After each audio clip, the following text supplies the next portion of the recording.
Beloved, that's a weird way to start. Hi, everybody. We are going to jump right in because we're picking up the next verse in the series as we're moving through this passage in 1 Peter chapter 4.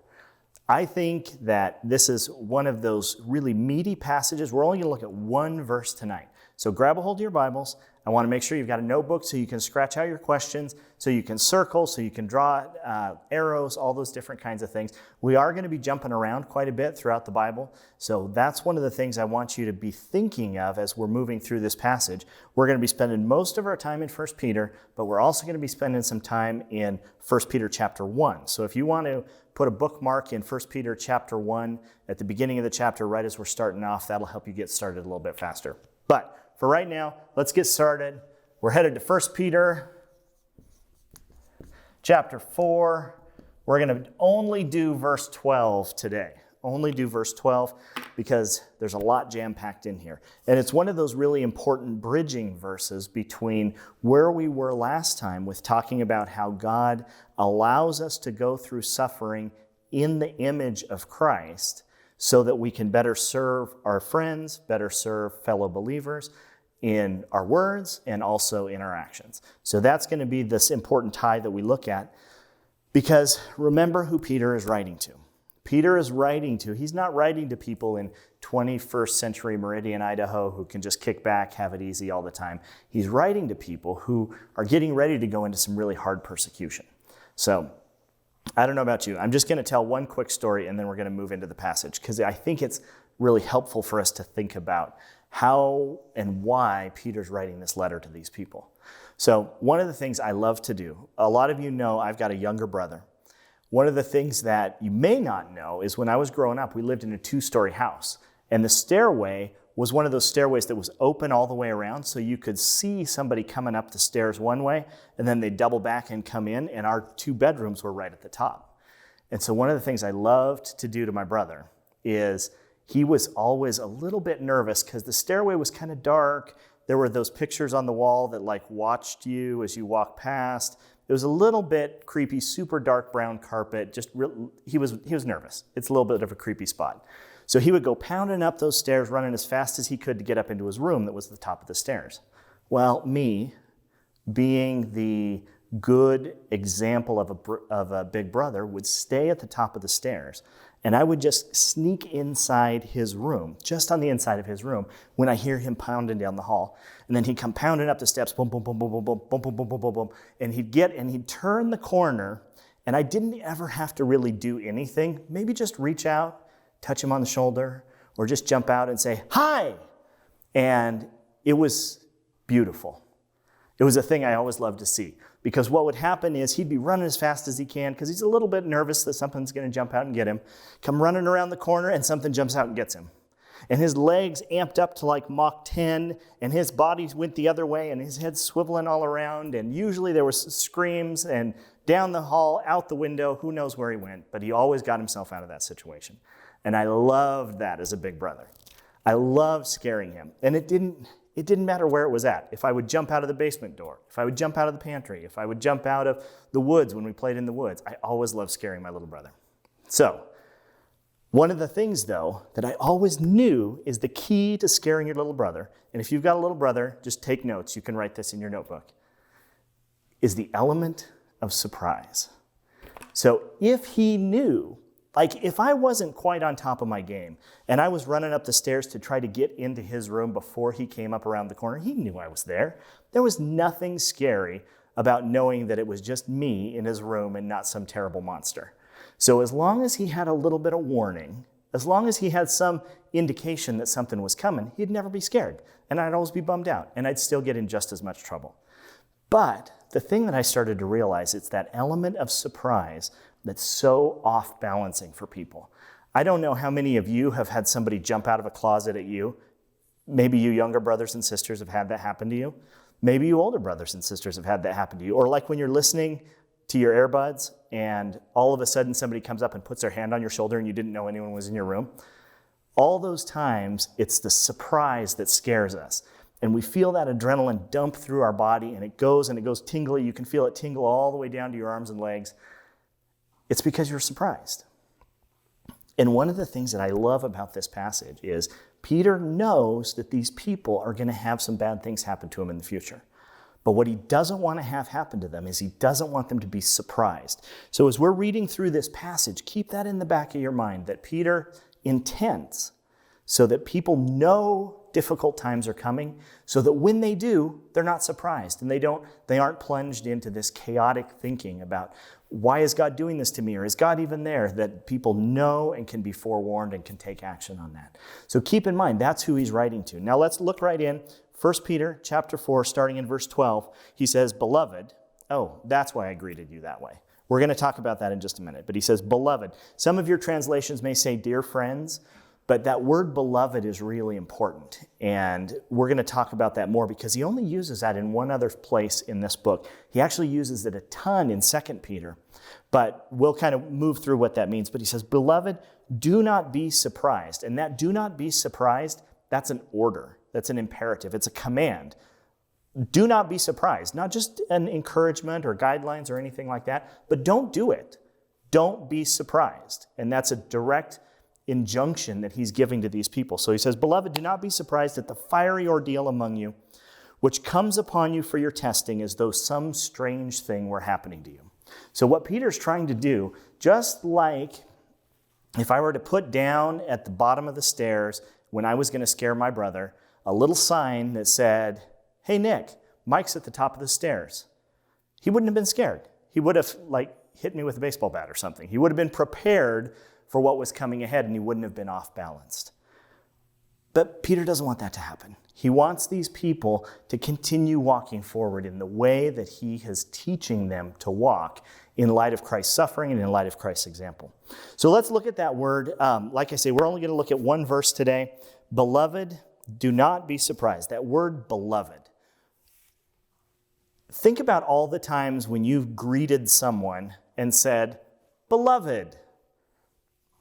Probably none, right? That's not a normal way for us to greet people anymore. We don't normally do it. In fact, Peter doesn't normally do it. There's only one other time that he talks to his flock and calls them beloved. There's only one other time, but I think it's important. Now, the thing to think about is when we come across words like this, when we come across words like beloved, which sounds kind of odd, he's using that word for a reason, right? He's using that word because it communicates something, or because he's drawing a connection to something he said in another place. Now, pop quiz hotshots, all of you have looked at word studies, right? We've done that before. We've looked at words and ideas and how to study those out. Think about, if you were interested in finding out where in the rest of 1 Peter the word beloved appears, how would you find that out? It's not an easy question, but it's also not a real difficult question. A lot of you are using devices. A lot of you are using different kinds of tools that you're using for your Bible study. But if we just jump in and we look for the other places using a concordance that the word beloved appears, then we start to draw these connections. And we've talked about this a lot all through the book of 1 Peter. He's put these Easter eggs into the book for us to draw these connections for. So if I wanted to look in here and say, Peter's talking to these people in a different way, he's addressing them in a different way now, what does he mean when he says beloved?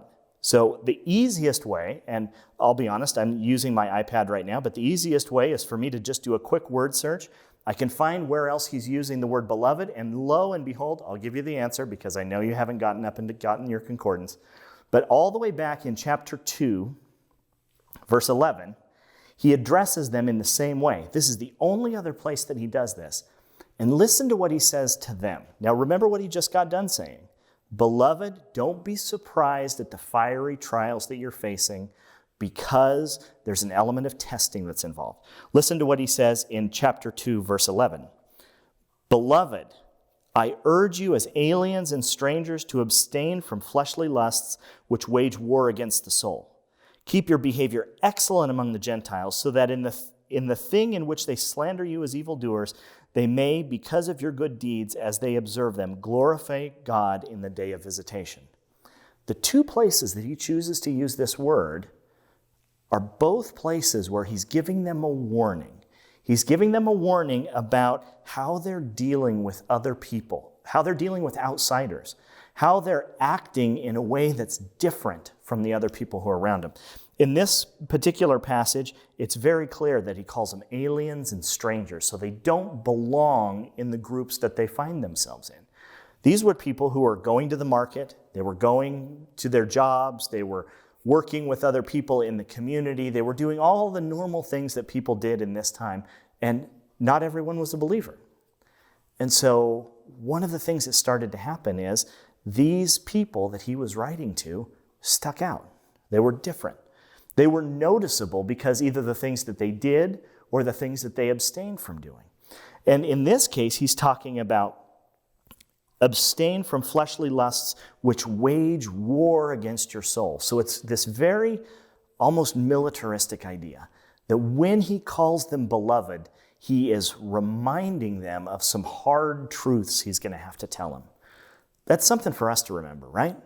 Sometimes we also have to give people hard truth, but it should always be in this context of understanding that the reason we're telling people the hard things we need to tell them is because we love them, because they are beloved, because they are valuable to us. And so that's why we confront a friend who's in sin. That's why we reach out to someone who's hurting, as we were looking in those earlier passages in verses 10 and 11. That's why we do the things we do. And he calls us beloved, I think, to kind of laser beam focus us in on this idea that I'm going to tell you something that's going to be hard for you to hear. In this passage, it's that you are involved in a life and death struggle with the world around you, keeping yourself free from all the polluting influences that you see every single day around you. And I know you're no different than these people. You're no different than the people that he was writing to. You are living in a world that surrounds you with all of the things that these fleshly lusts that are waging war against your soul. I know that because this is the same world that we've always been in, right? It's always been the intent of the world system to corrupt God's perfect plan. And we're part of that. So let's flip back down to 1 Peter chapter 4. I think it's really important for us to remember that he's using this word beloved and in 2:11 because it means there's going to be hard things he has to say. Now, I don't know if this works every time. I don't know if you can go home and say, Mom, Dad, my beloved parents, I've failed algebra yet again. I don't think that'll work in every circumstance, but I think it's really good for us to remember that as we address people, and sometimes when we tell them things that are going to be hard for them to hear, it's important that they understand we're telling them from a place of love. So let's look at this next big idea. Oh, the fire. We've got a fiery trial. I'll try to draw a fire. This will be fun. This will be fun for everyone because you know my art skills. That looks like a weird bear hand, so we'll just go with that. But it's the fiery trials that are among you. So this is the first part of the bad news that's coming, is we're told not to be surprised, but fiery trials are coming. Here's something I want you to know.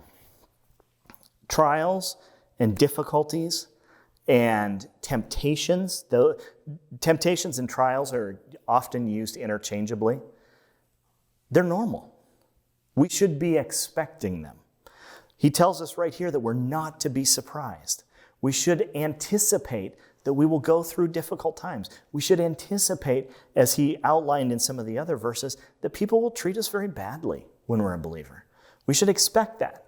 And so that's really the root of his instructions to us. Don't be surprised by that.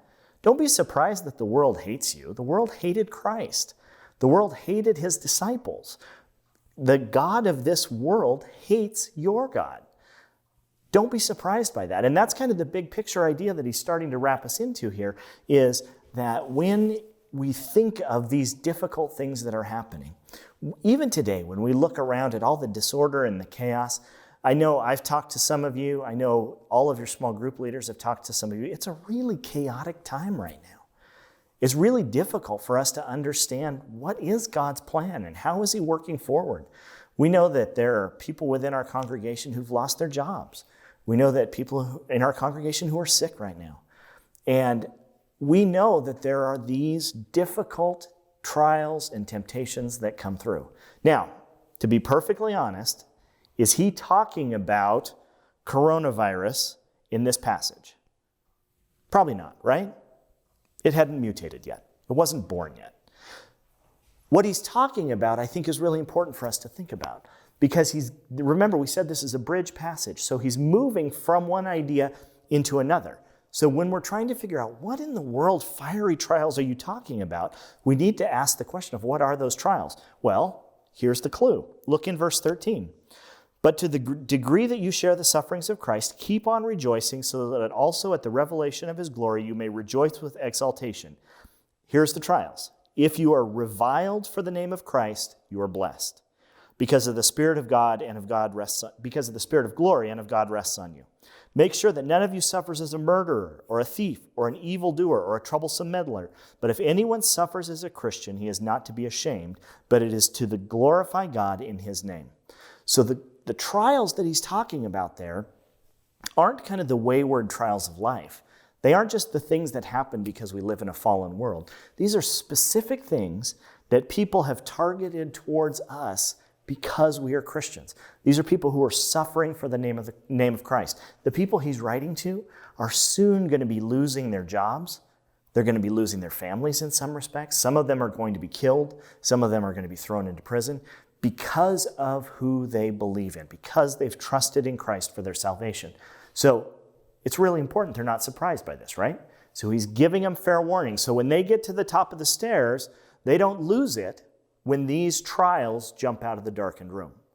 You get it? So that's kind of where we're headed with this. So these fiery trials are a big idea when we talk about what Peter's preparing him for. Now, he's already led into this, right? So flip back in 1 Peter. You're going to head to 1 Peter chapter 1. I hope this sounds really familiar to you because we spent a ton of time on it. So 1 Peter chapter 1, listen to verse 6. 1 Peter chapter 1, verse 6. In this you greatly rejoice, even though now for a little while, if necessary, you have been distressed by various trials, so that the proof of your faith, being more precious than gold, which is perishable, even though tested by fire,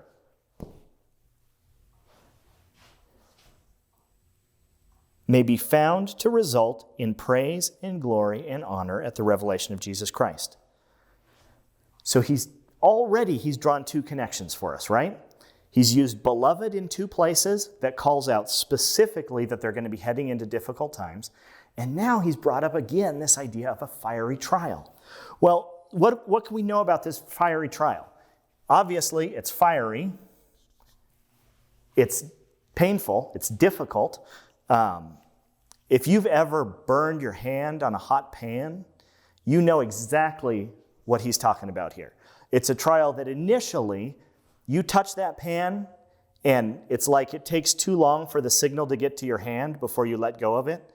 And then it hurts like crazy. And then for the rest of the day or the next few days, it's like boom, boom, like a Fred Flintstone hand. It like goes, doo, doo. It just feels like your heart's beating in your hand. That's what he's talking about, is these trials that can come on suddenly, but then are continual burden, continual hindrance. And what does he say in verse 6 of chapter 1? In this you greatly rejoice, even though now for a little while you've been distressed by various trials. So they are both painful trials and various. What does various mean? They're different kinds, right? They're different kinds of things that'll be happening to you. We'll look at one of those here in just a moment, but we shouldn't be surprised when, in some cases, we will have people who have to they may lose their job because of their beliefs. They may lose relationships because of their beliefs. They may be put into situations where they are sorely tested to trust in God in all things. Because that's kind of the other question that we have to wrestle with, right? That's the next one. We have fiery trials, and then those fiery trials result in tests. Now, I know none of you even remember what tests are like anymore. Tests are so February at this point. But we all know what tests are about, right? You either pass or you fail. You either pass or you fail the test. Now the question is, when we're talking about these various trials, what are the things that he's testing? What are the things that are being examined? The purpose of a test, remember, it's not to make you fail. It's not to make you feel bad. It's not to make you think that you're stupid. The purpose of a test, a well put together test, is so that you understand how much you know. You understand your level of strength in that particular subject. It would be just the same. I know all of you have probably done these in PE class where you run and you jump up and you check your vertical leap, right? And you can see, oh, I jumped. In my case, I jumped 4 vertical inches. It's amazing. I know, you're all shocked by that. But you see that exactly how high you can jump. In your algebra test, you see just how well you can isolate variables. All of those things. The purpose of tests is to help us understand where we are. And the purpose of tests, in some ways, is to show us where we are. But the question is, what are we evaluating in this test? This test is a really important idea. This test it's important for us to get this right. So, if you would, flip back to chapter 1, verses 6 and 7. Because we're talking about these fiery ordeals, right? We're talking about these fiery and various hardships that we're going to be having and we should be expecting and we should not be surprised by, because there's an element of testing that's associated with these. Testings or trials, some of your translations have the word trial there. The idea there in verses, both in chapter 4, verse 12, and in chapter 1, verses 6 and 7, verses 6 and 7 outlines it very clearly as to what's being tested. Verse 7, so that the proof of your faith, being more precious than gold, which is perishable, even though tested by fire, may be found to result in praise and glory and honor at the revelation of Jesus Christ. So what's being tested? It's our faith, right? Our faith is being tested through these various trials that we should not be surprised will be happening to us, because we were warned that they will be occurring. So, these tests, this is what I'm really interested in. You all know how tests work. This is a pass-fail test. Pass, fail. I want you to think for a minute, what are the things that you would look at as you're looking at how you deal with difficult trials? Remember, James talked about this too a lot, is it shows us a lot about ourselves. It's one of those check engine lights of how we react when we have a difficult time in our life. It tells us where we're at spiritually. What are the pass-fail characteristics for somebody who is going through a difficult time? Let's start with the fail. What would be an example of a fail response when you're going through a difficult time? I can think of one. One of the first things I would think of is, why is God doing this to me? It's not an inappropriate question. But if my assumption, if that comes from a place of me assuming that God will never allow anything bad to happen to me because I'm his child, because I'm adopted into his family, because I have his inheritance, all those things that we talked about in chapter 1, if my assumption is that God won't ever allow anything bad to happen to me, I've missed the boat, right? Because that's specifically what he warned me against. Don't be surprised when this happens.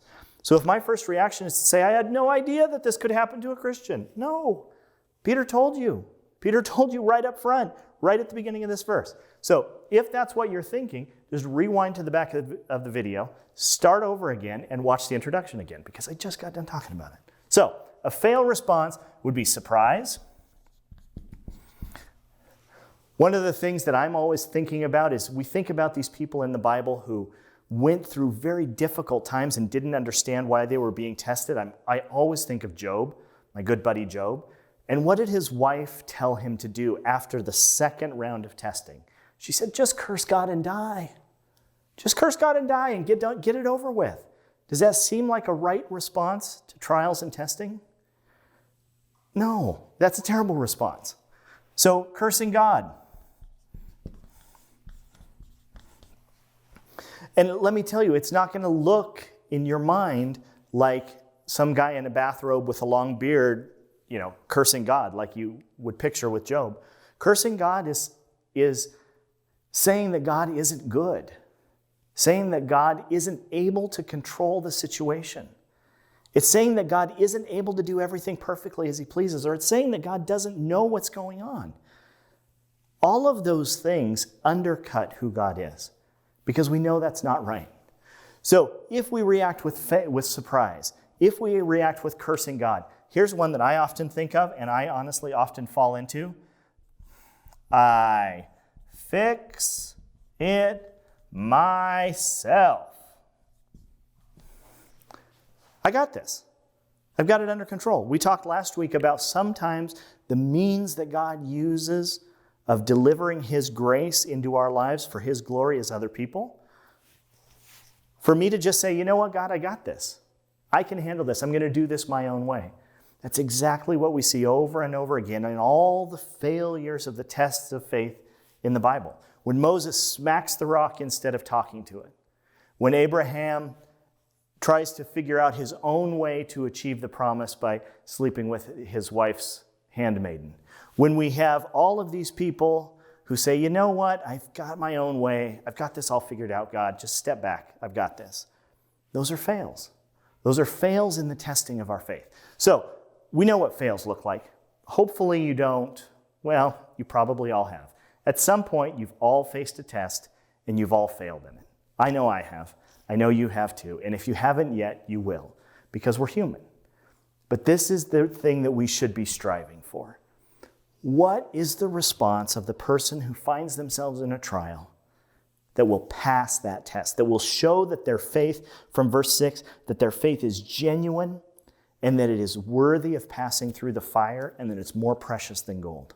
What does that person look like? When that person faces a trial, who do they run to? Do they run to their own devices or do they run to God? That is that idea of dependence that we've talked about, right? That idea that I depend on God for everything and I need him and I recognize that he's sovereign over the universe. And even though I don't understand what's going on and I don't understand how all these pieces are falling together, I understand that he's still on the throne and I understand he's working forward his perfect plan for redemption. I understand those things. And even though sometimes it doesn't feel like it and I'm reacting with my heart, I understand from Scripture that God is who he says he is and God is faithful to keep his promises. Looking to God as faithful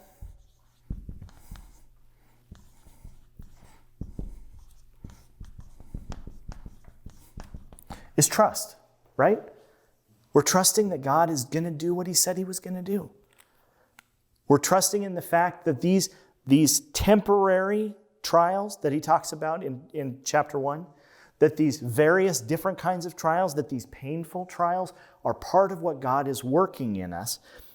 So, look at chapter 4, verse 8. And though you have not seen him, you love him. And though you do not see him now, but believe in him, you greatly rejoice with joy inexpressible and full of glory, obtaining as the outcome of your faith the salvation of your souls. So the last element that we see in this idea, and I know we've spent a lot of time in chapter 1, as hard as it sounds, when fiery trials come your way, we react, maybe not initially, but our settled conviction is one of joy because we know God is doing things. And so those are the passes and those are the fails when it comes to that question of testing, is my faith genuine? It's no different than we looked at over and over again in the book of James. So jump back down to 4. We're going to finish out verse 12 here. Which comes upon you as for your testing, as though some strange thing was happening to you. There's something really interesting about this word strange, I think. The word strange it's very similar to the word we would use as a stranger, somebody who's foreign, somebody who's not from around here. They look different, they talk different, they act different. It's something unusual and unexpected. And so the last thing that we're going to look at is that these trials are not strange. And it would be easy for us just to say, well, that's what he's telling us all along, right? That we shouldn't be surprised by these because they're not strange. But I think he's drawing a different conclusion here. Because think about this for a moment. They look at you as though you're strange. Verse 5, last section of verse 4. Into the same excesses of dissipation, and they malign you. That means they make fun of you. That means that thinking about what other people say about you, when you show Christ-like suffering, when you show Christ-like service, when you show God's words as if you're uttering his very utterances, when you're doing all those things, you're the strange one. That's the idea I think he's tying to here, because look at verse 5. But they will give an account to him who is ready to judge the living and the dead. For the gospel for this purpose has been preached even to those who are dead, that they are judged in the flesh as men, that they may live in the spirit according to the will of God. So the idea here is, when we're thinking about this idea of suffering, first of all, he addresses us as beloved because we are loved by God as part of this big picture that we start to understand. Because trials don't feel like they're lovely. Trials are fiery and painful and unexpected. They shouldn't be unexpected because he tells us not to be surprised. But we understand that these trials are also tests, and they help us to understand the genuineness and the trustworthiness of our God. And that's a good thing to happen. One of the things that as a result of us understanding God's trustworthiness is we're more likely to depend on him. We're more likely to go to him. We're more likely to see him as faithful because he is faithful, which means we see God clearly. And we are going to evidence joy. And this passage said it so clearly. It's joy inexpressible. How can we even explain the depths of the joy that comes from knowing that God is on the throne and he is doing things that may be temporarily painful for us, but he is doing things ultimately for our good so that we understand our faith is solid, so that we understand our God is trustworthy, and so that we understand that when we look around at the world around us, this isn't a strange thing. You're the strange thing. You're the strange thing that's different than all the people around you who don't believe in Christ. And as a result of that we're going to get into in verses 13 and 14 here next week, they won't treat you well. But we can't be surprised by that because we've got a God who's powerful and trustworthy and on the throne. So I want you to think about those things. We'll tie in on another Zoom call, and I'll see you later. Thanks.